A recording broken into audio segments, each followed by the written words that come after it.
This is 2(5) BNS code. Code कहाँ defined है? Yes, piracy comes under this section. Very good.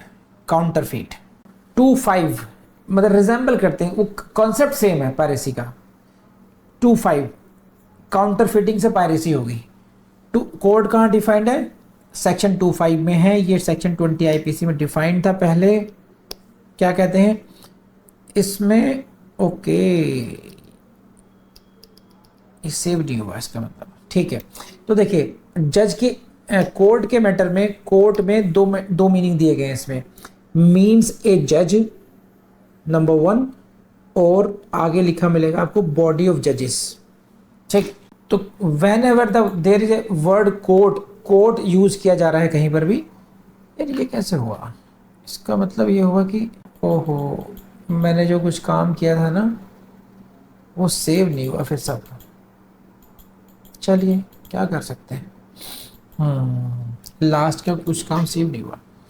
तो court में कौन कौन आते हैं? मीन्स ए जज।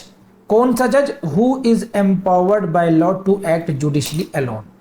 कोई एक देर में भी वन जज, सिंगल जज हो सकता है जो जुडिशली एक्ट अपॉन कर सकता है, अलोन हो, या कोर्ट में बॉडी ऑफ जजेस भी आते हैं। इतना भी कर लेंगे काम चल जाएगा। कोर्ट के मीनिंग में देर में भी ये सिंगल जज और देर में भी ये बॉडी, ज्यूरी भी हो सकती है। देर में भी 2 जजेस, देर में भी 3 जजेस बेंच।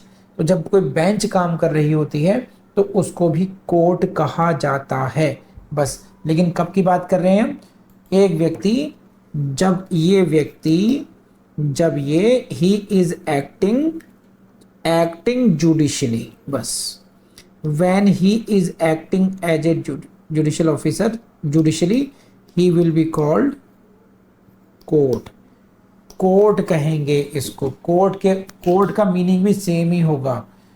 तो जज को ही कोर्ट माना जाएगा, इतना ध्यान रखिए बस। कोर्ट का मतलब आप ऐसे भी समझ सकते हैं कि कोर्ट का मतलब उस बिल्डिंग से नहीं है ना। कहीं कोर्ट कहाँ है? अरे ये बैठी तो है कोर्ट, ये मतलब हुआ है इसका। ये कोर्ट का मतलब उस फर्नीचर से नहीं है, उस बिल्डिंग से नहीं है, उस रूम से नहीं होता है।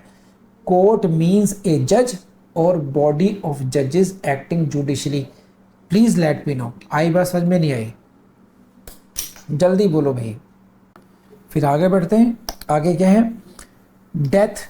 सेक्शन 2(6) में क्या डिफाइंड किया? डेथ दिखाएंगे। 46 में था IPC में। डेथ का मतलब क्या है? Death of a human being, बस। यहाँ पर डेथ अगर किसी की दी जाती है, जैसे सेक्शन 100 में क्या लिखा था? Who ever causes death by doing an act ... तो यहाँ पर जो लिखा है हु एवर कॉजेस डेथ, जो कोई मृत्यु कारित करता है।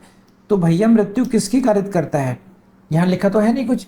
डेथ ऑफ एनिमल है, डेथ ऑफ ह्यूमन बीइंग है। तो इसको आप इसके साथ पढ़ेंगे। आप सेक्शन कौन सा है? 2(6). अगर 2(6) के साथ पढ़ेंगे तो डेथ का मतलब है death of a human being. बोलो यस और नो। एक मनुष्य की मृत्यु से मतलब है। डेथ का मतलब यहाँ पर किसी और के डेथ से नहीं है। हो गया काम आपका ये। दोस्तों मुझे पूरी उम्मीद है कि ये वीडियो आपको बहुत पसंद आया होगा। एंड देखिए अपने YouTube चैनल को, आपका अपना YouTube चैनल है विधिशूल एकेडमी, इसकी प्लेलिस्ट को जरूर टाइम देकर के आप देखते रहिए। वी आर कॉन्स्टेंटली अपडेटिंग दोस्त। तो कौन कौन से वीडियोस हम डाल चुके हैं, आपको यकीन मानिए जुडिशरी की कोचिंग के लिए या फिर इस लेवल के किसी भी एग्जाम के लिए आपको कहीं भी जाने की जरूरत नहीं होगी। Thank you very much.